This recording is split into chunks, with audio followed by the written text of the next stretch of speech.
Donc, quelle importance a eu la découverte de la malle d'Olga dans la jeunesse de cette exposition, qui est aujourd'hui présentée à la Caixa à Madrid, après avoir été présentée à Paris, Moscou et Malaga. C'est vraiment une question centrale parce qu'en fait, c'est grâce à cette malle que nous avons eu l'idée de faire cette exposition. Cette malle, c'est la malle personnelle d'Olga, qui porte d'ailleurs les lettres de son nom, Olga Picasso, OP, qui a été découverte peu après la mort de Paul, autour de 1955, et qui, du coup, à l'intérieur de cette malle, sont rassemblés quantité de documents, d'informations, de lettres personnelles, d'objets intimes qu'avait conservé Olga tout au long de sa vie et qui permettent de mieux comprendre qui elle était et de mieux expliquer les rapports qu'elle a entretenus avec Picasso tout au long de sa vie, depuis sa rencontre jusqu'à leur séparation en 1935 et jusqu'à sa mort en 1955. Mais ce qu'on voit dans cette malle, c'est vraiment émerger une figure qu'on ne connaissait que ou majoritairement par les représentations qu'en avait donné Picasso, mais assez peu finalement, même d'un point de vue personnel, qui était-elle quand elle a rencontré Picasso, quand est-ce qu'elle est arrivée en France.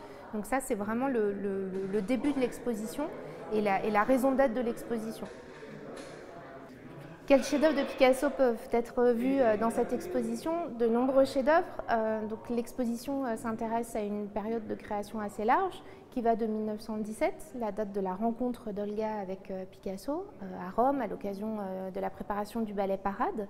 Et elle se termine, cette période chronologique, en 1935, c'est-à-dire l'année de leur séparation.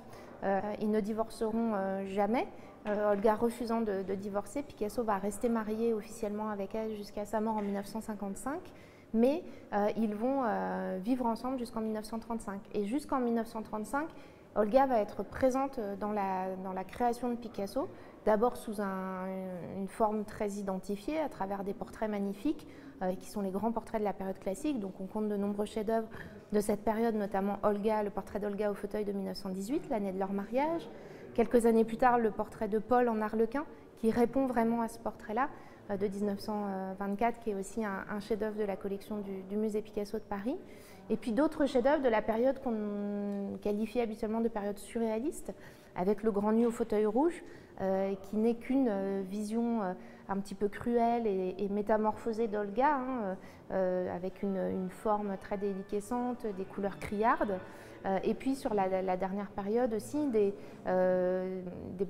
figures d'acrobates. On a un très bel acrobate du début des années 30. On a aussi des magnifiques gravures et des très beaux dessins du Minotaure au début des années 30. Donc l'exposition compte vraiment un certain nombre de chefs-d'œuvre, mais qui sont donnés à voir sous le prisme d'une histoire d'amour personnel, avec un nouveau regard et qui permet d'embrasser une période plus large que les traditionnelles classifications de la période de Picasso.